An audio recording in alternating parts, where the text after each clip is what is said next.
WhatsApp, on échange, et je pense que c'est une classe que tu nous as donnée. Mon frère, ici, mon collègue, nous a déjà présenté l'objectif de ce qu'on veut aller faire là-bas.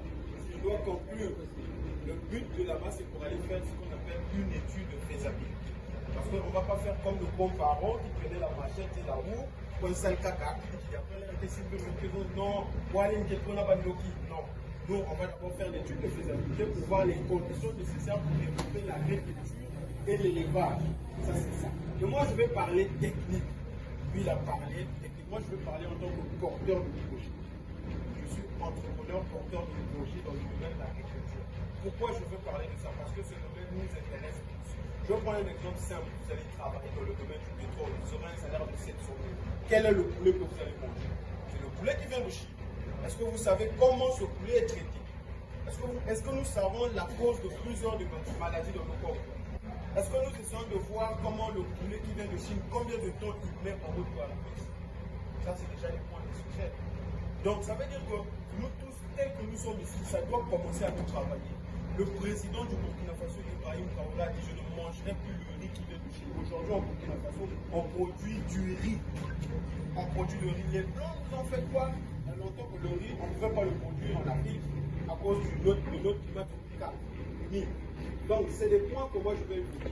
Le premier point que je vais évoquer, c'est que dans l'objectif de la mutuelle, cher monsieur, chère madame, quand nous allons avoir les noms dans tout ce que nous allons faire, pensons à nous lancer dans l'agriculture parce qu'il faut qu'on assure une autosuffisance alimentaire. Il faudrait que ce que nous allons manger avec nos millions là, que ça nous fasse pas des dégâts dans le ventre.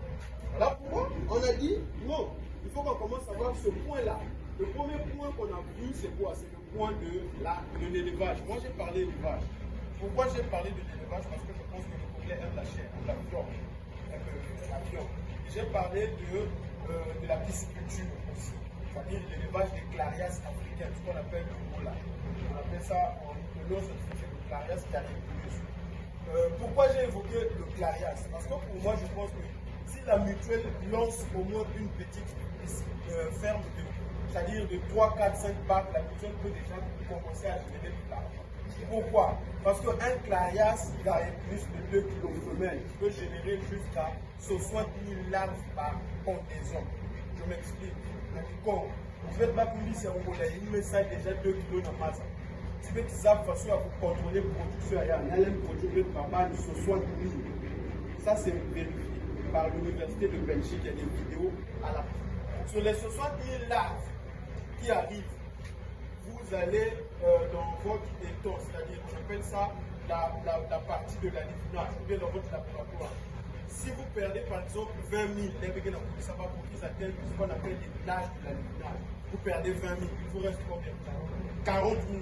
Dans l'alevinage, que vous avez, soi-disant que nous avons des compteurs archaïques, si on fait avec, et qu'à l'état alevinage, on perd encore 20 000, il nous reste combien? 20 000 encore.